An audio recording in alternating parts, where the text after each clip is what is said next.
Good evening, and welcome to our first ever Shinebolt Presents, a series shining a bright light on artists we love, starting with our very own Jessica Esch. I am Angela Smith, and Jess and I started Shinebolt 2 years ago to make a brighter world by bringing people together, people like you, stories to life, and art to market.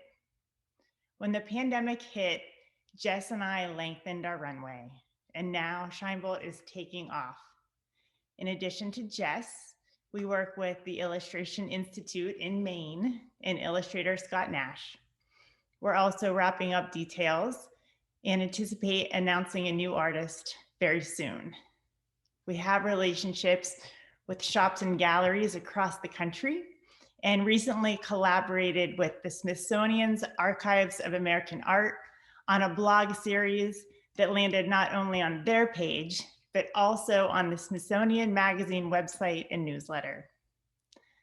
Shinebolt is deeply committed to building relationships and building community, and we hope tonight is an example of this value. We're truly honored to be here with you all and hope to see you more in the future as Shinebolt convenes these kinds of conversations. Now on with the show. For the past 9 months, I've had the pleasure of watching Jess from a distance work behind the scenes on her latest series, Fill in the Blanks, the focus of this evening's program. Maine author and illustrator Melissa Sweet had this to say about Fill in the Blanks. When I first saw this work, I was reminded that the word text comes from texture and textile. Jess's type looping invites us into a dialogue woven with words, ideas, and a typewriter, creating a tapestry that's profound and passionate. I couldn't agree more. Jess's concise yet profound words and clean images have expanded people's hearts, minds, and way of being in the world for more than 20 years. Curiosity, sense-making, and a commitment to the common good underpin all of her work. I've been an avid follower of Jess's art for more than a decade. So to co-found Shinebolt with Jess was a dream come true. Fill in the Blanks not only is a shift in her work, but takes it to yet another level. I'm delighted and proud to share Jess in this series with you tonight. I'm equally thrilled to introduce Sarah Baker as our guest host. As Jess would say, Sarah is perfect, just perfect. She'd actually say PJP for tonight's conversation.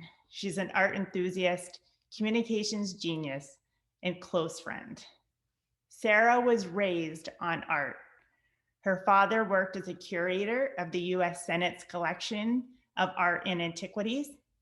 Imagine her relief when she started haunting the galleries of the Smithsonian as a kid and realized there was more to art than marble bust of Daniel Webster. She spent hours in those galleries growing up, never choosing a favorite artist or period, but instead delighting in the sheer abundance of artistic expression that exists in our world. It may be this appreciation for art and artists that led her to fall in love with and marry realist painter David Graham Baker. Sarah spent 20 years working in college admissions, and she said the best part of that career was interviewing prospective students. Again, she is the perfect interviewer for tonight. Most recently, Sarah moved into communications work for nonprofits and manages internal communications for the Jackson Laboratory based in Bar Harbor, Maine. Sarah and Jess, thanks for joining us tonight. Before we begin, a quick note that audience questions will follow this evening's conversation.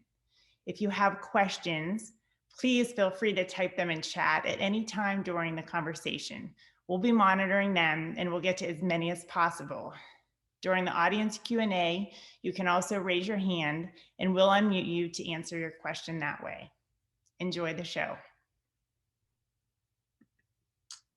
Hi there, I am Sarah Baker, and it is a thrill to be here with people, sort of watching the people come in from the waiting room. it's the way I imagine, sort of people feel at big milestone events in their lives when you get to see, oh, there's Aunt Alice, she's coming in, and there's Jess's, sibling over there, so it's been, to think about so many people who are here that love Jess so much and appreciate her work and are curious to learn more. It's a real gift to be able to be a part of this event and get sort of caught up in the Jess love affair. So anyway, thank you all for being here. Jess, my first question is sort of like in Sound of Music. Let's start at the very beginning. It's a very good place to start. And that is, what is fill in the blanks? I'm curious about the initial concept for this work and then how the project has evolved over time. Sure. But first, I have to thank everyone for being on here because this was crazy nuts. I was nervous all day, and we had a little pregame before, and I was more nervous. And then people started showing up, and I watched the chat, and I lost my mind. So I'm going to try to make complete sentences, try to keep them short and stuff. But thank you all so much, and thank you, Sarah. I'll tell you that Fill in the Blanks is a project that I started last summer after I found Barbara Lee Smith and her oral history transcript in the archives. I got a typewriter when I was 49 for my birthday, and I labored over the decision because I didn't want to just like get a typewriter and have it sit in the closet or something like that. And now I have 8. I found that it was perfect timing for finding Barbara because she had such a wonderful way of language, and I love messing with language and making words up. And I found that I just wanted to. I noticed that a lot of her sentences in the transcript, they kind of, when you mash them together, they would kind of create a new meaning sometimes, and sometimes I just wanted to hold the sentiment longer. And so I was typing on so many different things on receipts and stuff to friends, and then I started typing on other things and other people's words, and it just gave me an opportunity to kind of evolve it over time. So. Jess, could you sort of touched on this a little bit, but I'm wondering if you can talk about your process. And a couple of days ago, I actually asked you to look through your pieces and pick out 1 or 2 or 3 that you could use as examples of your process for your work. And when I say process, I mean every single decision, because it's clear that this, you probably make as you're working on this piece, and I think most artists would say this, that it's just, it's a series of decisions, conscious and unconscious, that, but you are selecting the typewriter. First, you're selecting the quote, I assume. You're selecting the typewriter that you're going to work on. You're selecting the material that is fed into that typewriter that you're going to type on. I mean, there are even more decisions in terms of the shape of the piece, the length of the piece, all of those things. And so I'm just wondering, can you use some of your pieces to just walk us through what the process is? And is step 1 identifying the quote that you want to use? Yeah, for sure. Okay. Well, step 1's actually, initially it was just finding people, like in the archives. I happened upon Barbara. I chose Barbara. I'll say it's divine intervention. And then it was one person leads you to another person, and then it kind of snowballs from there. But so initially I was reading a bunch of oral histories, and so the first one I want to talk about is Zing. And it's a quote that I pulled from the transcript of Lee Krasner, who is an American. I have my notes here, so I sound very intelligent.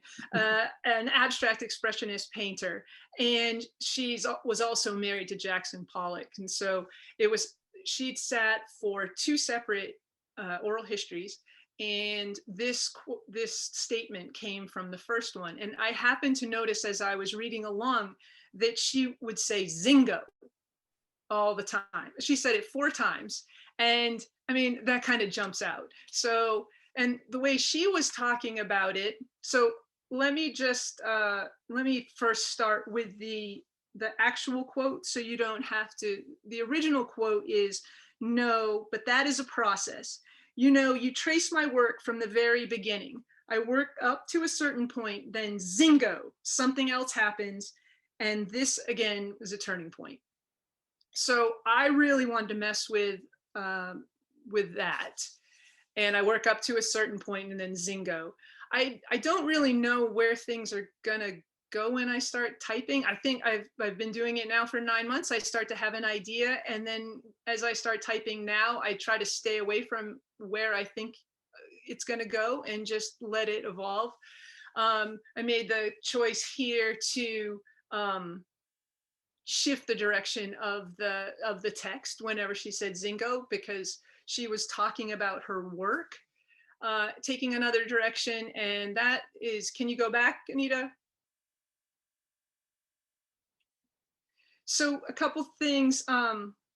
So what appealed to me about this quote is that she was talking about her work overall going into a new direction. And this is exactly how I feel about my attention in general, and my attention when I'm doing a piece. So I really wanted to play with that idea.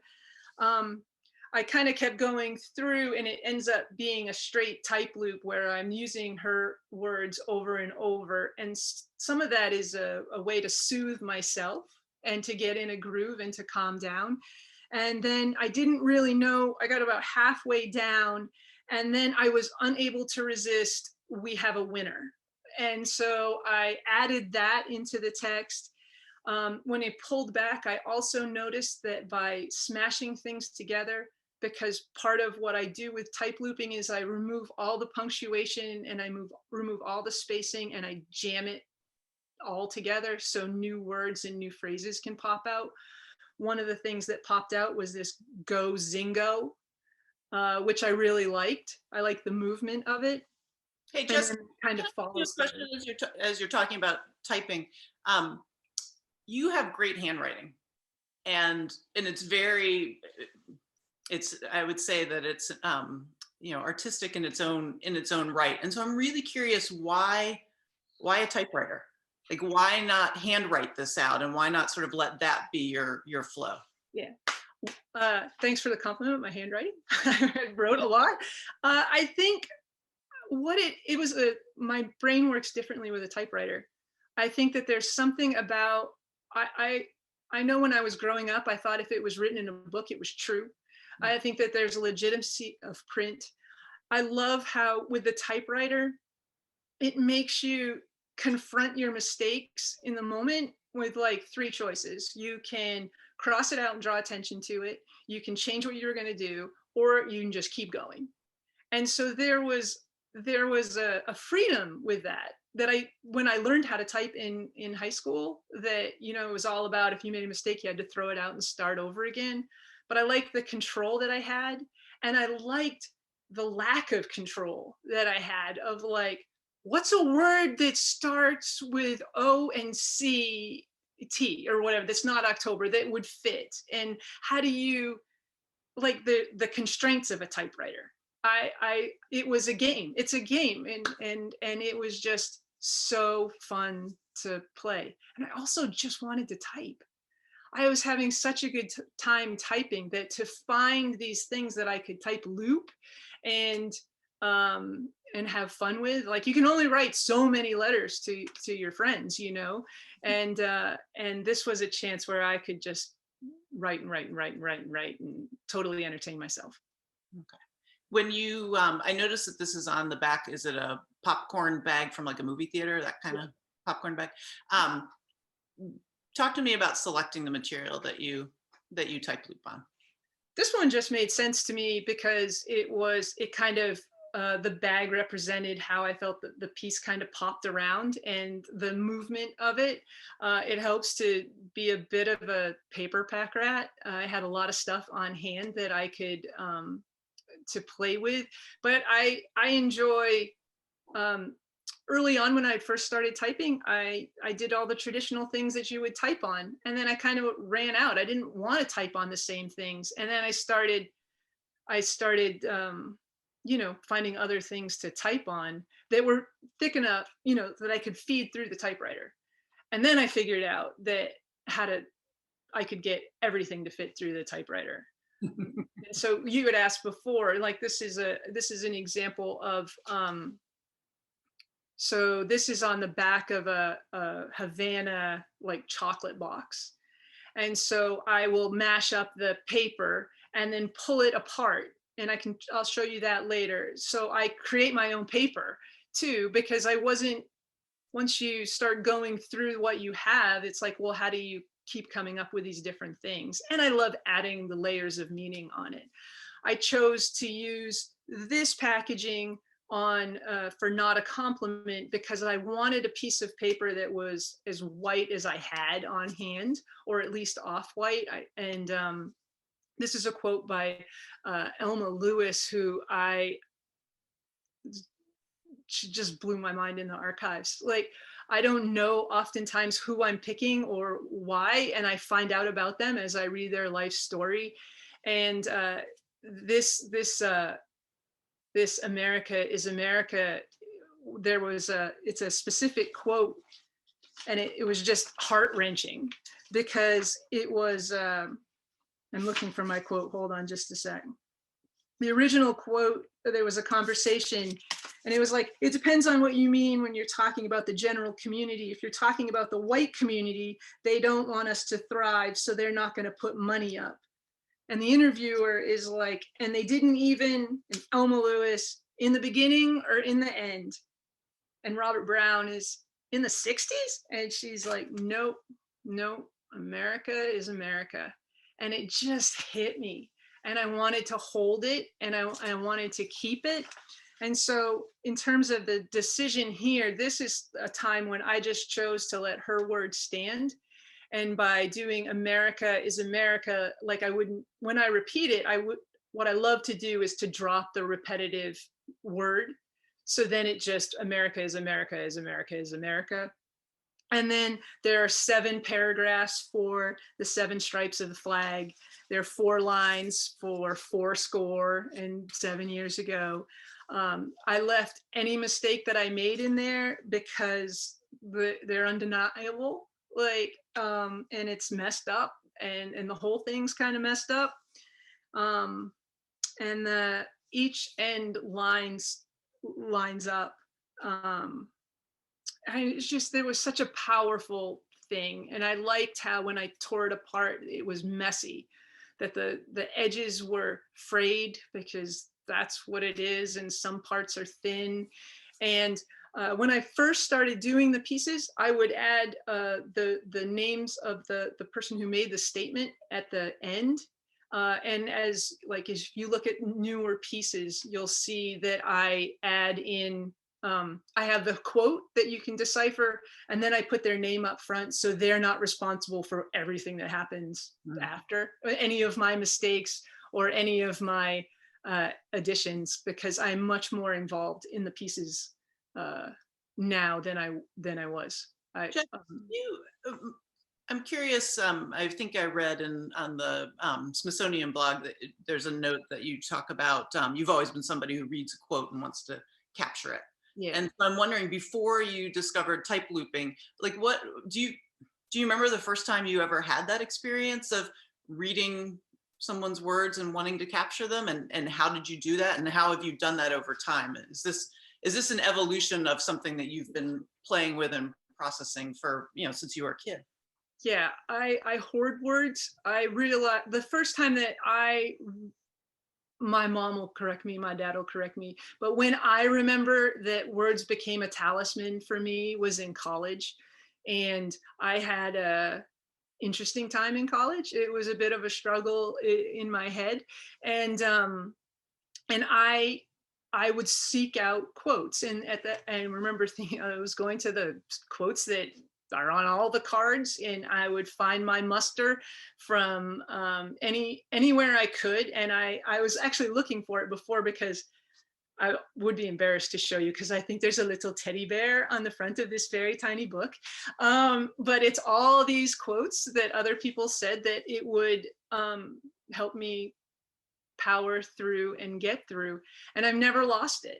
The latest iteration is this box book, which you guys got me for my birthday. And I have all kinds of my quotes, somebody else's quotes in there. And actually in the back, it's where like all of the scribblings for these are pieces that I could type loop. And then I eventually decided that I need to have more structure. But I have notebooks full of anybody's words that will help me get where I want to go, which is, I don't know, but it's bigger and it's better. So you call the show Fill in the Blanks, and I'm wondering, like, what is the blank? What is that space? Can you describe it to me? And can you talk about filling it?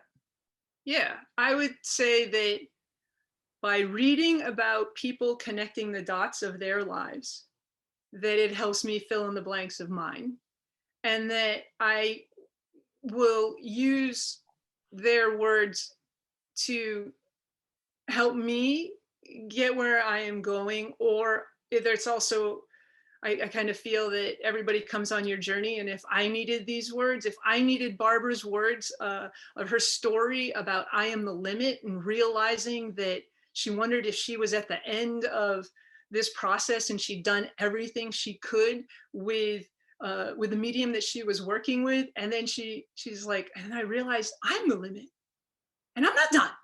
You know, and that happened to land at just the right time when I was trying to figure out if I could take this other project someplace else. And to have that realization of like, oh, I'm the limit. I'm the one who's getting in my own way. And then sometimes it's stuff like Elma Lewis's quote, or a number of others of like, oh, I did not see that way. Like there's another one about we had to be stopped.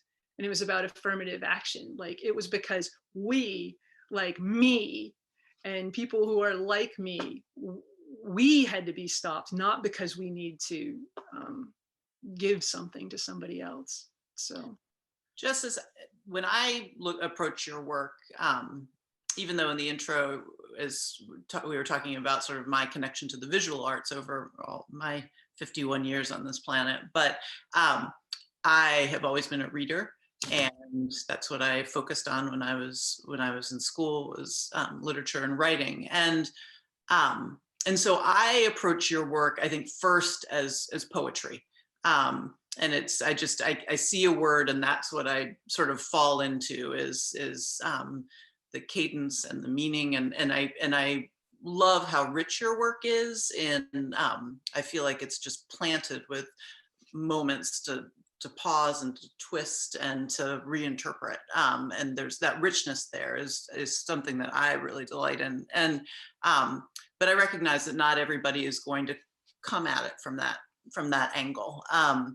And then the second thing that I do when I read your work is that I'm curious about who originally said these words. And I use that as as sort of the, the portal through which then I can go and look up who, Alma Lewis is, and understand maybe what it was about her life, to understand where these words came from, but also what it was about her life that engaged you. And in that process, I end up engaged too. How do you hope that people will experience it? Those are sort of my first two layers, but I'm guessing there are a lot of other ways to get at this. And I'm just wondering what your sort of vision for people experiencing this work is, and in part because also we're doing this all virtually right now, and is that sort of, where does that play into this? Is that actually the ideal way for people to experience this work? Or if we could all be crowded into your studio space right now and turning it over and looking at it, would that be the ideal? I would prefer that right now, thank you. Like all come right over. I look forward to the day where there'll be a shared space where it can come together and look at them and just be together. But I think that they're dialogues for me.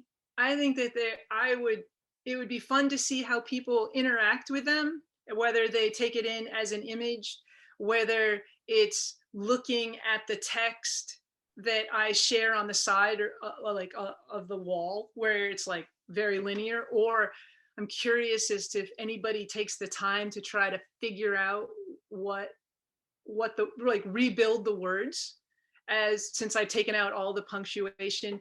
And then like like does anybody ever look beyond that first quote and see what happens as it goes down? Because as I've done more of them, like there's more of a dance in there for me that I enjoy. I could just be nerding out on that.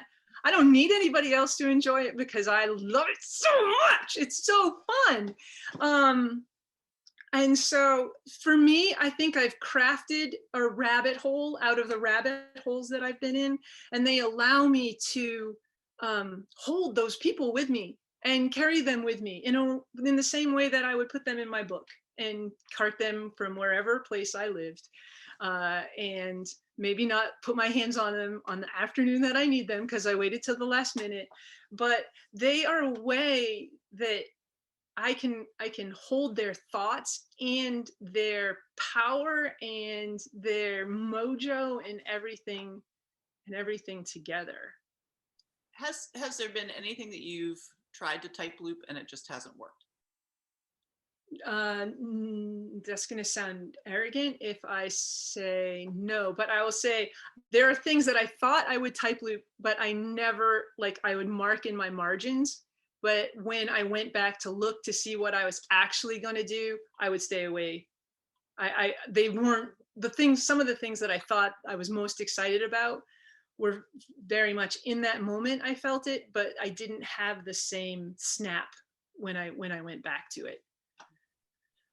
I'm intrigued about the idea of you creating textual art from oral histories. So people are speaking, they're sharing, an oral format. And I wrote down at one point that you talked about your excitement that the oral histories are available in transcript form, which is just funny because I think so many people would think like, well, an oral history should be listened to because that's, it's an oral history. And so, it's the voice of the person talking about it. And yet you're saying, whoa, my preference is actually to see this written down and not to listen to it. And I'm just wondering why that is, what it is in the process of reading that you are coming across. And in some ways is what you are doing, is that sort of cementing of your celebration of the fact that, of this being written down as opposed to being an oral appreciation. I'm just not oral. Like I can't do fiction on tape. Like I can do podcasts that are just conversational, but I'm a reader. Like I can go back and like lock in. I know where things landed on the page and I can find them later. It's just what I do, and I have much more time to read than I have time to listen, which probably is a statement that I should work on with somewhere. I love letters, and I love writing in all my books and magazines, and I love the conversation that I can have. I mark those oral histories all up there. I think I shared one with Melissa Sweet once, and I was entirely like self-conscious because I'm revealing the depths of my soul of what I underline or what I highlight. And if I can just speak for a minute, if you have not read the transcript from an oral history, it is delightful. In a time where I couldn't just sit around and have like coffee sitting next to across the table with somebody, or that intimacy, there is that level of intimacy in these conversations where people just unspool about their whole life. And I remember when I wrote the letter to Barbara, I felt like, oh my gosh, I have to tell, I'm not a stalker. I'm not, but I know your whole life to this point, and there's parts in there that in that letter that I wrote that I was like, I better like pull these pieces out and include them so she, so maybe she remembers it as well as I do in this moment. But they are so rich, and there's without all the bells and whistles of or filter of somebody else. And I went from the oral histories to the Paris Review and Brick magazine. I ended up finding them everywhere, and Bomb magazine is full of them. And it's right now ruined me for all kinds of other reading because I don't want anybody else's filter. And I know that things could be filtered out later, and maybe, or especially in those unabridged in the New York Times, but like, I don't care. That's that person on one day. I'll take it, because I was missing everybody else too. So very delightful. I'll tell you which ones to anybody who wants to know. I'll give you suggestions. No problem. Do you, Jess, I'm curious next, what comes next, or what you're working on now? Talk to me about potential projects and how the type looping work that you do what's the trajectory for it? More. I just want to do more. I will say that to get ready to get the show up on Shinebolt's gallery, and knowing that we were having the launch coincide with the 2 blog posts, I focused heavily on the pieces that I had read, that I had done from the archives, because I wanted enough of a representation there. I have a lot more. I'm looking forward to branching out and showing the ones from other sources and other journals, all from transcripts for the most part, or interviews and videos.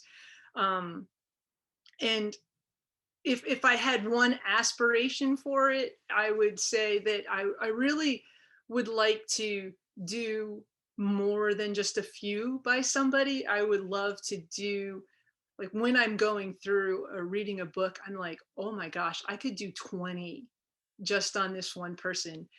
And what I love about that is that I've met most of the people that I'm reading about, I didn't know before until I started reading about them. And then you find they're fascinating. And then, what does it look like? I want everyone to know all of these people. I want everyone to know Lee Krasner and Elma Lewis and Barbara Lee Smith and Tony Cade Bambara. And I mean, I don't know. I always like to share what I like, and I just want to share more of what I like. Well, I think about just the first work that I was aware of that you did was your Jesch notes, where you would read something or go to an event, and you would distill it in a series of notes, often sort of on one surface. You would fill a space, maybe an 11 by 14 piece of graph paper with small drawings of moments. Sort of these were the sort of crystallized moments for you of understanding that you wanted people to carry forward from that event or what you were reading. And it was this great way to sort of visually understand both specific pieces of information, but also where the energy gathered around that information. And in a way, I see this as you're talking about sort of what you want to do and why this matters to you. That this is sort of your new form of Jesch notes, in a way, that you're going through and you're reading these oral histories and you're finding these moments that crystallize, that you want to share, the sort of nuggets that you want to share.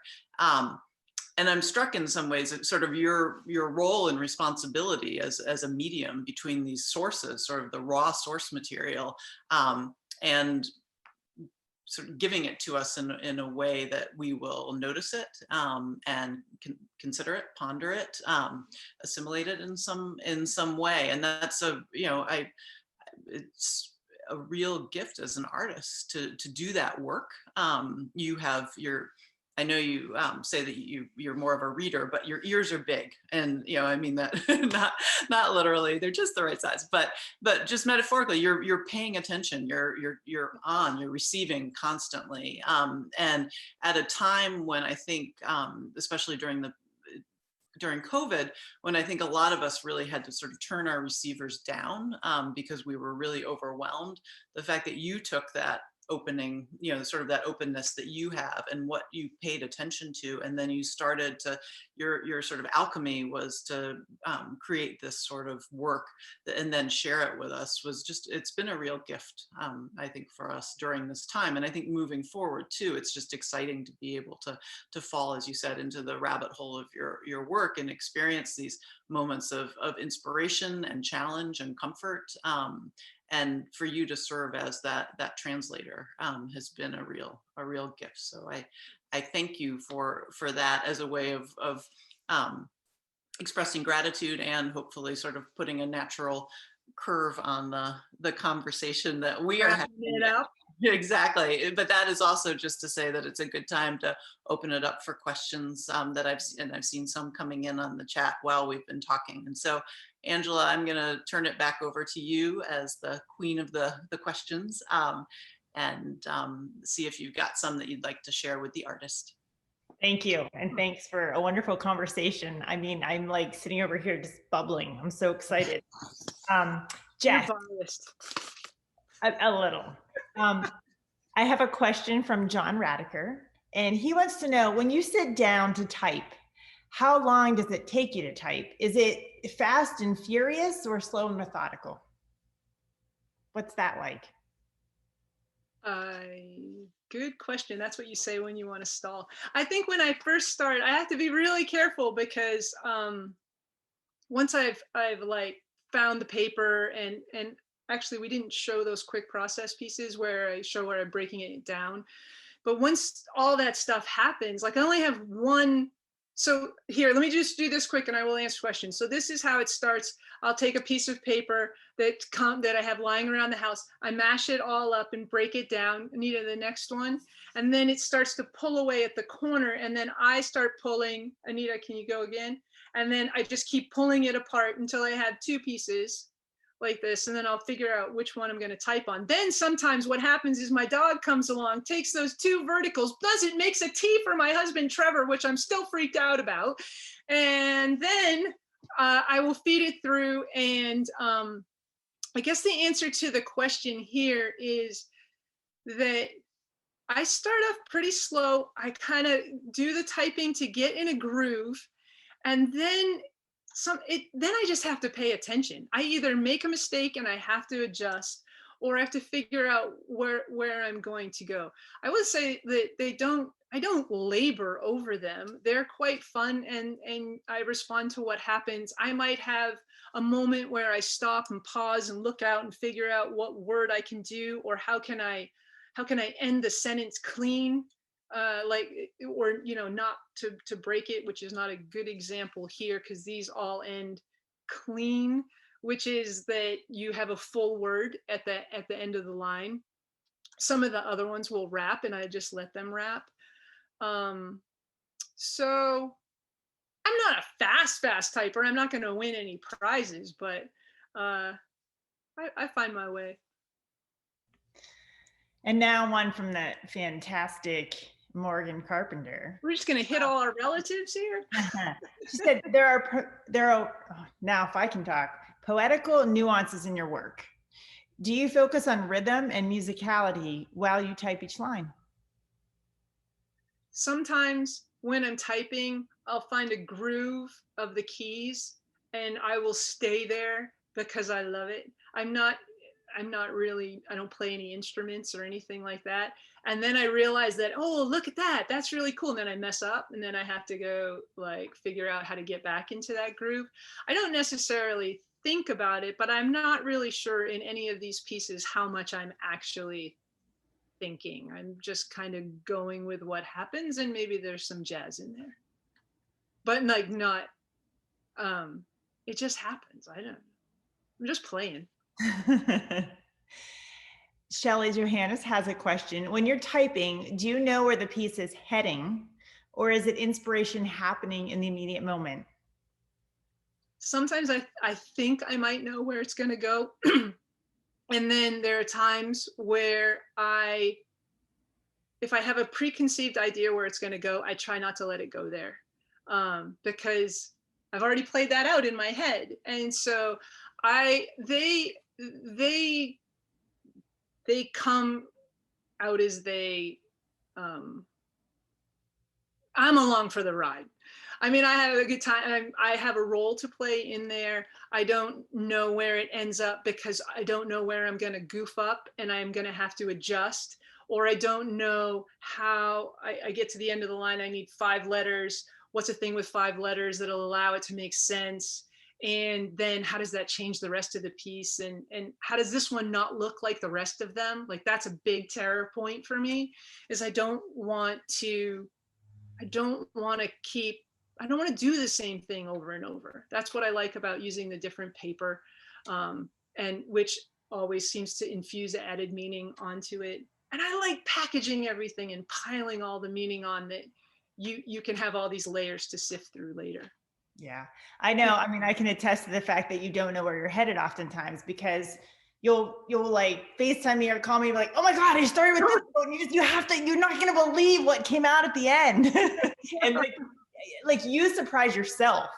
Oh, I mean, almost every time. I mean, and that was what's so delightful about having the time and the space to dive into this, is that I made my own fun, and they like, I don't know what's coming out, and it's just so like it just entertains me to no end, and it annoys my husband Trevor because I'm like, you gotta look at this, you gotta see how this came out, and he's like, yeah, so and I just have to. I find them great fun. I don't know if anyone else does. Well, I was going to say, I mean, I have to play off a bit when you talk about fun. Is when we, reached out to the archives. I mean, one of the things that just so delighted and surprised them was that people never talked about the archives as fun. I think that they've usually been used for academic and research, and it was just such a neat discovery for them, I think, that you brought to the forefront. Well, I mean, it was certainly delightful for me. I mean, that the people in there, I mean, total Hasbars Helen. I mean, like, all the people are in there are good. They've been vetted. I haven't found a dud in the archives yet, All right, we have more questions for you, so I have to quit ad-libbing. So Deb wants to know, how aware of you are you of your surroundings when you're doing this? Well, I'm there. Like, I'm yeah, I'm there. I know what's. I'm kind of like, is this a trick question? What? I'm very much in the moment because I have to be, because if I let go, I'm gonna muck it up in a way that isn't a helpful way. So when my attention strays, I lose the thread. And part of what I love about these things is they force me to be present in a way and in a time that I was having a very difficult time to stay focused and to stay present. Our favorite Buttercup has a question. When you add quotes and words to your journals with forest animals, do you go back to them, or do you simply allow the pages to hold them and move on? Oh, I'll go back, because it's like the words are tied to people and to experiences, and so there's I go back a lot, and it was like, oh, I forgot about that, or I might want to do something about that. My challenge now is I have such a long list and a spreadsheet of ones that I want to do and books that I want to read, that I've done this thing again where I bury myself in content and like freak out because the world is abundant. Questions are rolling in now. I think people love you. Let's go. Okay, so this is a hilarious one. Oh, no. What kind of typewriter do you use? As if there would be one. Yeah. Well, let's see. I got behind me over here, my first one, the Underwood Olivetti. I have, I had to move it out of the picture because then I felt like I was bragging. I have a Corona Standard. I actually, it's easier for me if I tell you that I have 8 of them, and I've named them all. And so I have Ferd and Shelley and Clark and Kennedy and Bim and Evie and Billy Sue. And often those names are chosen for the people that have, and Cliff, I have Cliff right over here, like people, they're associated with the people that gave them to me, or that like Ferd is just, I wanted some names that were gender neutral so I could practice using the plural they. And so, because I name everything. And so that has really helped me wrap my head around how to use a plural they and not just default to other ones. Awesome. Suzanne wants to know, has Dr. Fauci seen your Truly piece? Not that I know of. I have a couple. Hey, Suzanne, you got a connect that you can help me with? For people no. that Try, don't Jess. know- I will try. Yes. For people that don't here's know, the that thing. one is typed on a mask. Yes. I know. I saw it. I loved it. That's why I asked. So Angela and I were busting so hard to get the gallery up to coincide with the Smithsonian blog post, that there's a lot of connections that we get to, like, I get to start pushing now. I didn't have time to do some of those, and it was a trying to figure out how to package the fill in the blank exhibit online, so you got at least a number of the layers that I wanted to, that we wanted to convey with it. I will take your help, Suzanne. Work on it, Jess. All right. All right, I'm going to ask you a few more, and then I just want to say, after we wrap up questions, if people put them in the chat, we will like put answers up on the website, or we will email you or something, because we want to be, get back to all of you. Okay, so another a follow-up from Suzanne. There's definitely a huge amount of ingenuity in the choice of message, material, and title in each piece that's going to take a long time to unearth. So can you maybe share one that you think is the most crafty in a way that all three of those things work together? I've done. Yes, you're up for that question. 100 of these things. So that's an excellent question, and I would expect nothing less than that from you, Suzanne.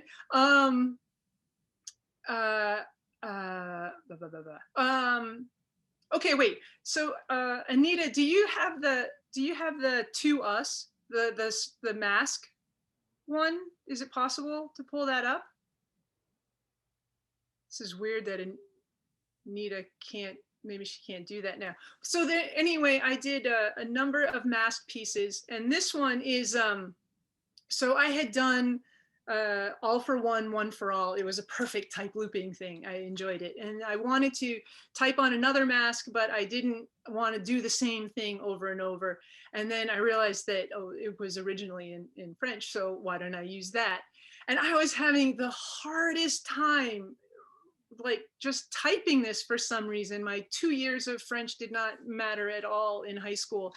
And the thing that I love about this is that I got it so the tous, or I'm gonna totally mess all that stuff up, but the TOUS, I ended up about 3 or so lines before realizing that I could just write to us.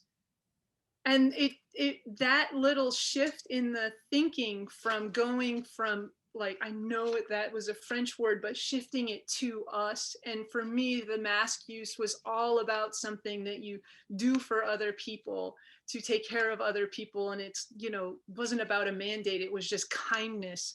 And it just, like, it totally unlocked this piece for me. And I remember, I got to the end and I only had 3 letters for a 4-letter word, and like, what do I do? And I realized that all I needed was the U at the end, and I just hit it in, and I'm like, so each one is a little bit of a game. But I look for, like, I haven't had a chance to post a lot of the newer ones that that have more of the wordplay and stuff that are going through. Jess, I'm going to wrap up questions, but I'm going to end with one, and you can just give a quick response because I think it's going to be fairly easy for you to answer. It's from Nate and Pam, and they want to know how much you love your life right now. So much, so much. It's so much. Actually, it's a perfect timing, guys, because I was flipping through the top to see who was on the call, and I was about losing myself because I like seeing all you lovely people all at once. So I am. I was talking to a friend of mine the other day, and we were like, that whole Dickens, it was the best of times, it was the worst of times. And I've had amazing, during this very difficult time, I'm very fortunate that I have had crazy, unbelievable things happening from the archives, from just connecting with people and what's going on with Shinebolt. And I think that was one of the things when you get that time, I was so afraid of losing everything and everyone. And to be kind of starting to come out where everyone's getting vaccinated, and I can hardly stand it. I mean, I'm just like, get me out, get me out. Let me see my people. I hear you. Jeff. And I mean, I cannot thank you all enough for sharing this time with me and this this moment, because I've been holding it for so long, and you know, it's so nice to have it received. And so thank you. Well, I know we're ecstatic, Jess. Thank you for sharing your story. Sarah, a heartfelt thanks for being our guest host tonight. You were perfect, just perfect. We have to extend our gratitude, Eat, Drink, Lucky, for their promotion, and Barbara Lee Smith for your inspiration, Morgan, Carpenter, Anita, Deb, Melissa Sweet, so many people, and our families, of course, that have helped support us and are the reason that Shinebolt is taking flight. Jess and I love what we're up to. I have to put a little plug in at the end. One thing that Jess and I have done separately for years, unknowingly, is we wear what we kind of call power shirts. And it's very frequently that we have a t-shirt underneath our regular clothes. Sometimes we find out we're twins, and we wear them really to be like grounded, to feel joyful, to have confidence, and it's just as a boost. And we're super excited tonight that we have our first Shinebolt shirt, and we are going to do a series of flash sales. So this is going to be available for 10 days only, and it says "Shine On." That really is such an important message to us at Shinebolt, is we want everyone to shine. When it comes down to it, it's all about people for us. So as a small token of our appreciation, if you do get on the website, it's free shipping until tomorrow at noon. So you guys can be like the first to get them, but no pressure. No pressure. But just, you know, thank you so much for joining us. This is, you know, we're going to wrap up the formal part of the conversation, but we're going to stick around for a few minutes. So if anyone wants to socialize, chime in, we're here. But just a huge thanks on our behalf.